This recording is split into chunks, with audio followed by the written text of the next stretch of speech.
ora, I'm Hera and welcome to my kitchen. I love to cook and I love to eat good food. Oh man, if only you could taste this. Cooking for me is all about whānau. All my siblings cook putai fritters and everybody has that secret recipe. But as a mum, when life gets crazy busy, all I want is delicious kai that's simple and easy to make. I'm about to demystify and uncomplicate cooking, recreating restaurant-quality dishes right from my kitchen. I'm all about Hera's hard and fast recipes. The prep is nice and easy, and just like that, the girls would never know that I only took 5 minutes to put this together. Because simple doesn't have to mean boring. Yum. This is Easy Eats.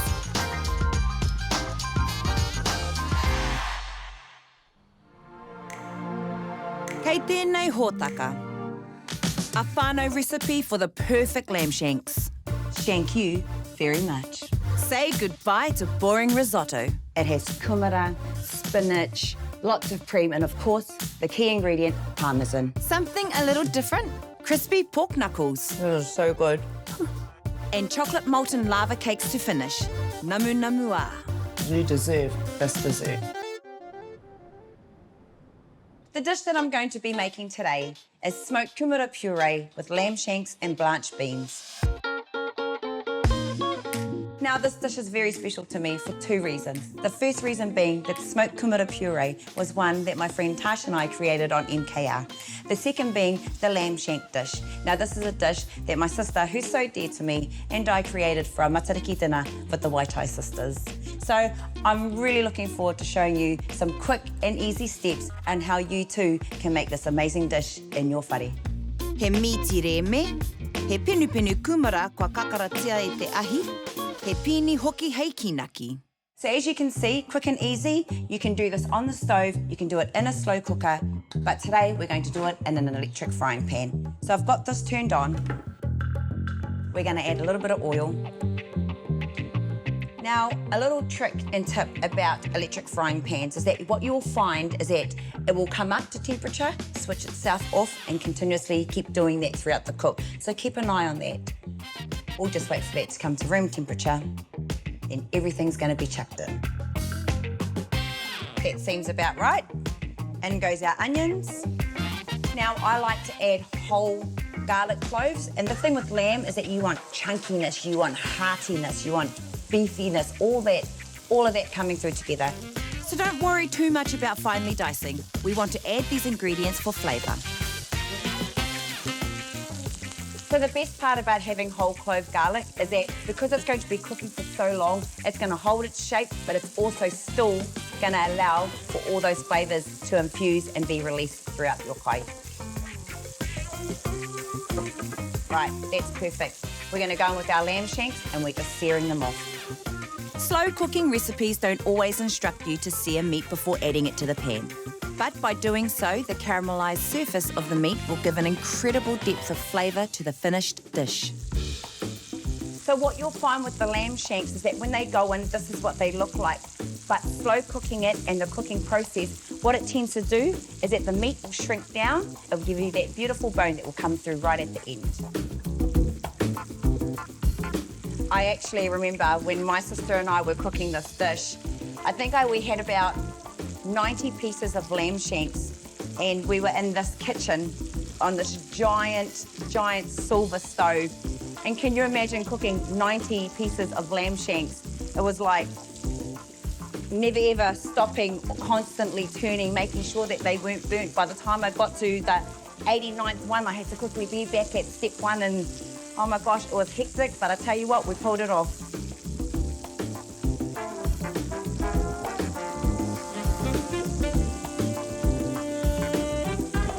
So those are seared off perfectly. I'm just going to add some mixed herbs, salt, pepper, all into this. We're going to go in with some fresh thyme. We're going to add some tomato paste.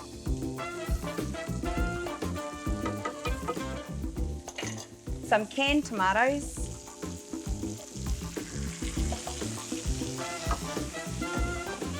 And last but not least, some red wine.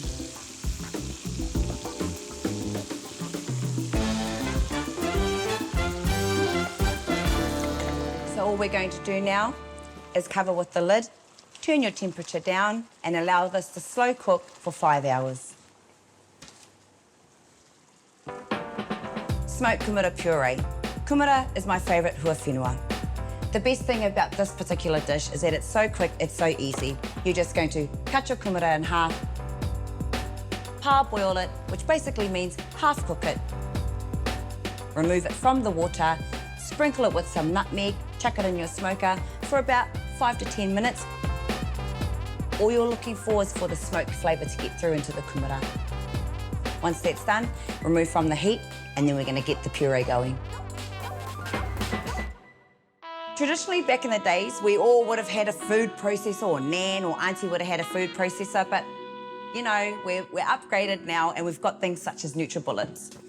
So, if you don't have a NutriBullet, by all means continue to use your food processor. And if you don't have either of those two, another way, the old school way, which means you're going to use a little bit of kaha, a little bit of muscle, and that's sifting it through a sift, scraping it through. Nevertheless, as I said, NutriBullet is the way to go for me now. So this is nice and simple. This is our kumara that's been smoked. I'm just going to remove the skin. Don't be fussy about it because it's about to get blitzed up. And I'm just going to roughly chop it up and put it into the NutriBullet. Now, the thing about this particular dish was that when we were actually filming the show for MKR, this is a true story. I went outside to light the smoker and the whole thing literally blew up in my face. I almost lost my eyebrows. But thank goodness I didn't. Fantastic. Now to that, we're going to add some butter, salt and pepper and cream and blitz it all together.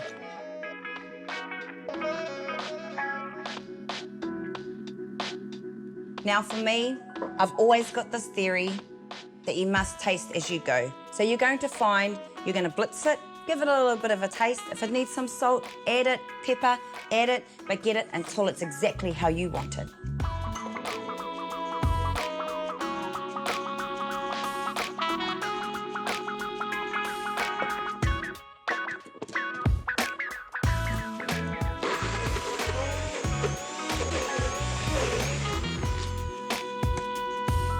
Let's go for that taste test.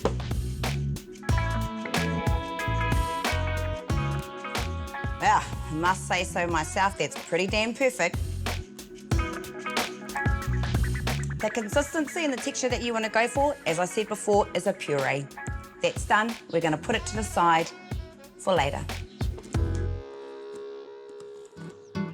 Now onto the greens. You want to make sure you have cut both ends off the beans before adding them to a pot of boiling water. We want them to maintain a little crunch and change to a vibrant green colour. So make sure you keep checking on them throughout the boil, which should take around 5 to 8 minutes. All my components are ready. The lamb shank is smelling absolutely beautiful. Te hipi atohe is ready to come together. Tuatahi ake, te kumara, horahi ki te preti.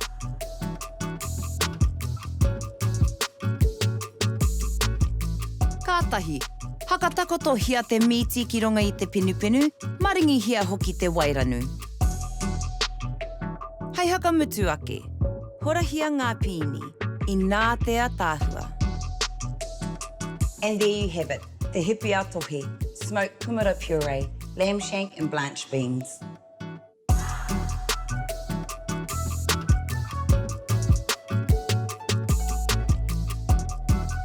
So, I'm about to get stuck into this. Sisters, I wish you were here with me to indulge in our beautiful kai. Absolutely pull apart.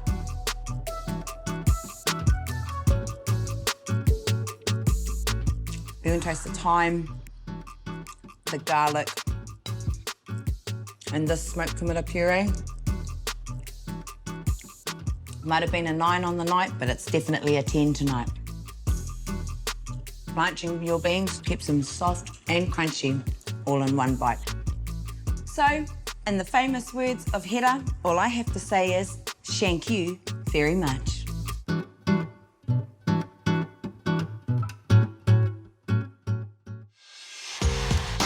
E haere ake nei, an exciting take on a vegetable risotto, and decadent chocolate molten lava cakes.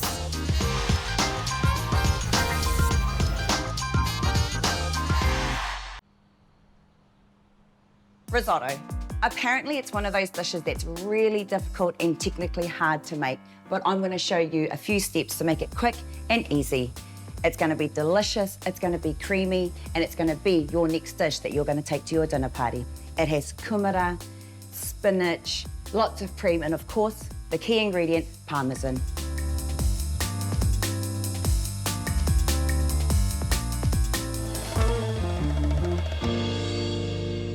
All right, we're going to get into making some risotto. What you need to do is just relax, ease into it. It's not that hard. I'm telling you, we're going to do it. It's going to be delicious. Use a deep dish because you're going to be adding liquid. Okay, we want to get that nice and hot.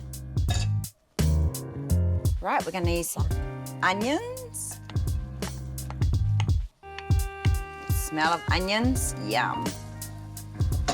Add some garlic. Gonna mix that all up. Now we're gonna add our arborio rice. Now this is the perfect risotto making rice. Short grain rice like arborio is perfect for risotto. Because of its high starch content, it tends to absorb less liquid. Now what you're going to do is that you're just gonna let this cook a little bit before we start adding in all our liquids and the rest of our ingredients. This step is actually quite important. You kind of want to get a nice browning on your rice. Now, the best thing about risotto as well is that there's many ways that you can use it afterwards if it's not all eaten. I mean, this is basically what you would use to make arancini balls. That's looking great. Okay, I'm just going to add a few things, some salt, some pepper. Now we're going to add some white wine. Cook out the alcohol. Let it simmer before we add in the rest of our ingredients.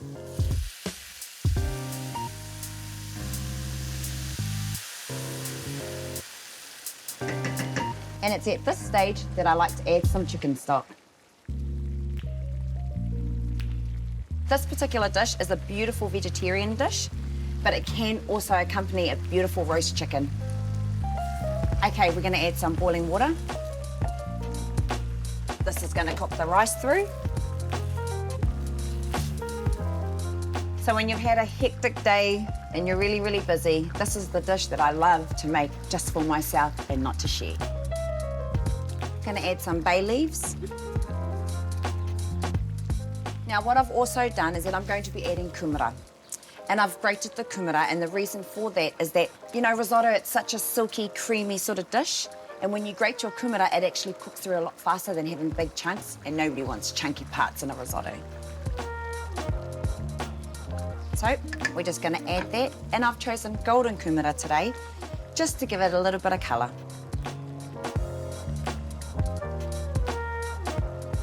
Just continuously keep adding your boiling water until your rice is cooked. Once the water has absorbed, add in some cream.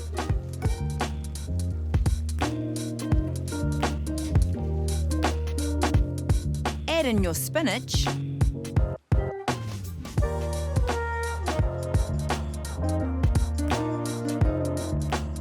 And last but not least, Parmesan cheese to taste.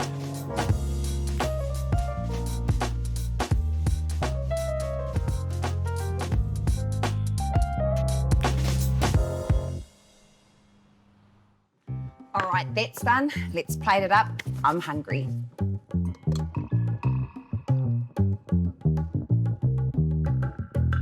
This is exactly what it's meant to look like. Not only can you see, but you can smell the parmesan. The kumara is cooked all the way through, and that spinach is just adding that extra bit of yumminess. A little bit more parmesan, you can never have enough.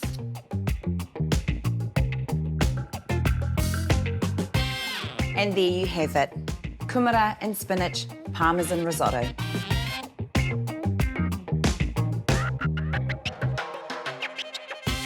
It is great on its own, but being the meat lover that I am, I've got it with some chicken. Let's get into it.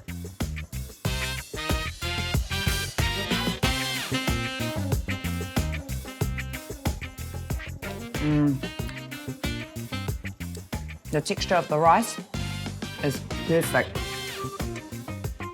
It tastes parmesan, that kumara, yum, seasoned well. Perfect for a winter's night, this is a kai that can feed plenty. Try this for your next whānau gathering. Today, I'm going to be making something really special for you. We're going to make pork knuckle. I know what you're thinking. What is pork knuckle? I mean, let's face it. We know pig head, you can make brawn. Out of the body, you've got pork belly, pork loin, leg ham, all of that. Why use a knuckle?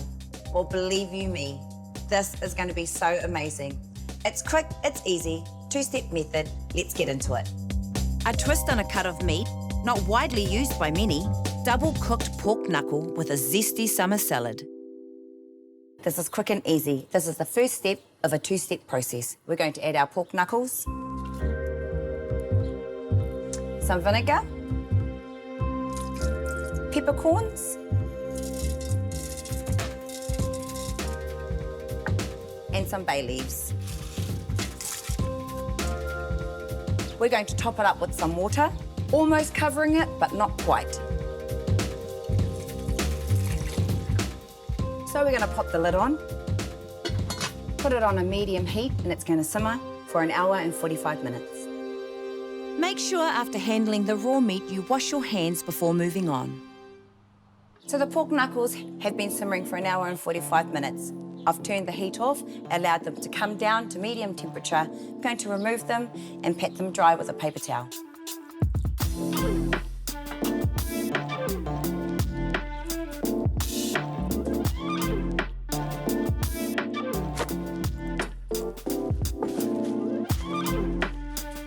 Make sure you don't get any of your paper towel left on them. It's pretty easy to happen. And the reason why we're doing this is we're trying to grab as much of that moisture out, because the next step is deep frying. And we know what happens when water and oil come together. You have an explosion. All right, it seems about perfect. On to step 2. They're not looking very appetizing right now, but trust you me, they're about to get a makeover. Now, this is the most important part. I want you to be extremely cautious when putting the pork knuckle into this oil. I'm even praying here myself that everything goes well. I'm going to put this one in, step away, come back and put the second one in, and let it deep fry for about 6 minutes.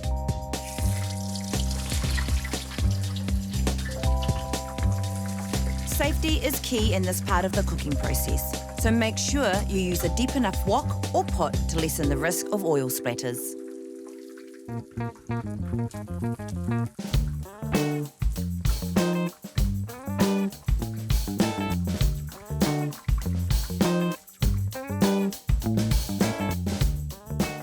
These are perfect, ready to plate up.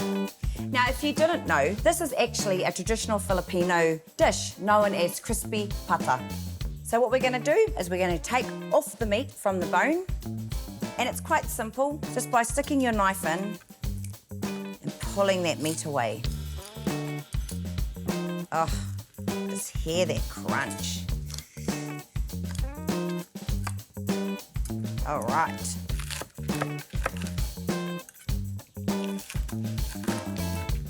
We're now going to create and put together a simple salad. I'm going for a colourful side salad, so add greens, some carrot ribbons, some thinly sliced radish, some red onion slices, some chunky cucumber, and a few more radishes for colour and crunch. So the best thing about adding a salad is that it adds freshness. It also makes you feel like it's the healthy component on the dish. It helps to balance out the crispiness and all that hinu in this pork knuckle. So I'm just going to make a simple dressing of lemon, sugar and oil.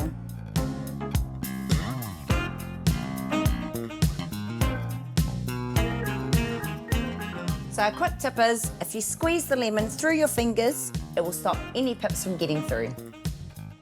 There you go. Add some sugar, about a tablespoon. Me te hinu o riwia, kātahi ka kororitia. And we're just going to drizzle that over our salad. And there you have it, our crispy pork knuckle. This is an impressive dish for your whānau and friends to enjoy at home. I have nothing left to say. Just let me be. I'm getting into this pork knuckle.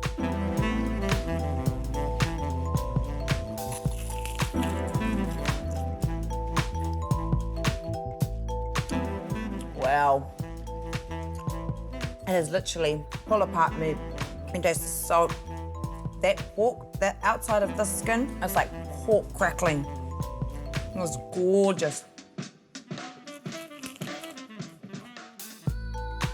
Don't you wish you were in my kitchen right now?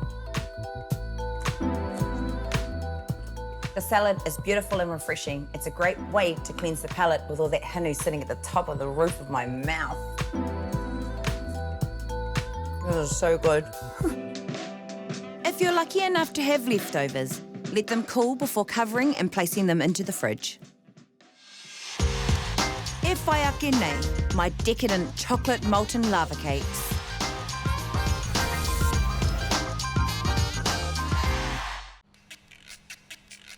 Everybody loves a great dessert. When my girls and I go out to a restaurant, the first thing that we do is go straight to that dessert menu and find that chocolate cake. Today, I'm going to show you how to make the most amazing molten chocolate lava cake in your kitchen.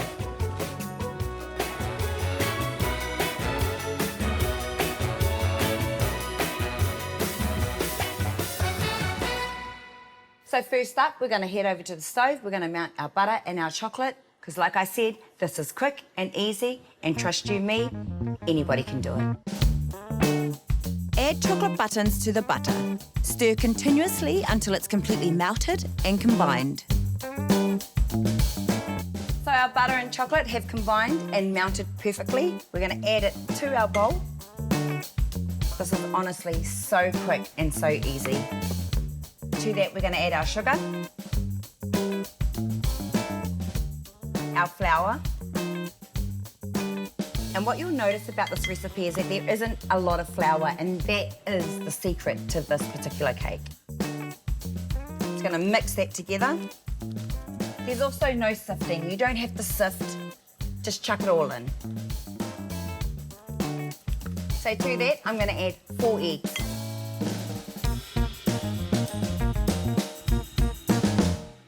Combine that all together. It already smells great. And I tell you, if my kids were here, their fingers will definitely be in this bowl right now, because we all know that is the best part about baking. We're just going to put that to the side.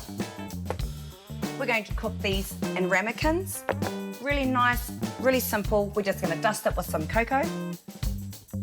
Just going to add that extra bit of chocolate to it. Don't be shy with your cocoa, get in there. Tip it around so it spreads out. We're going to add our mixture to our ramekins, and you want to fill it 3/4 of the way.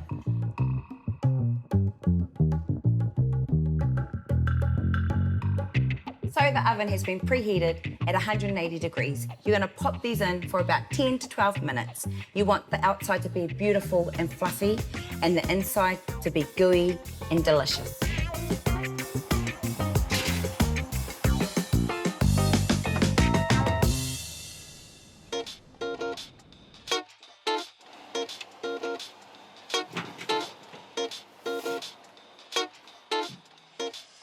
So these have been cooking, and you can just smell chocolate all through this kitchen.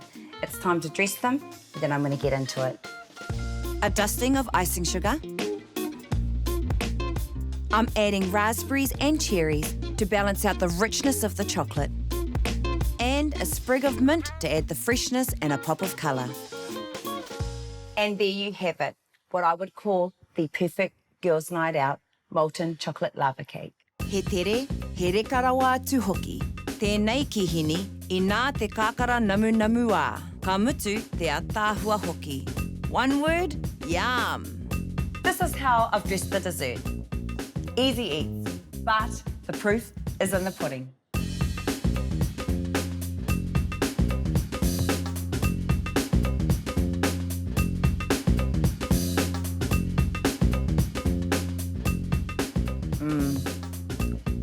It is fluffy, it is tasty, and it is most certainly gooey in the inside.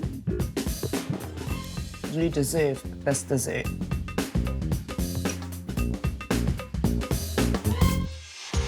Hoki mai anō mo ētahi tohutaka māmarawa hei haka mīharo I te whānau. E noho rā.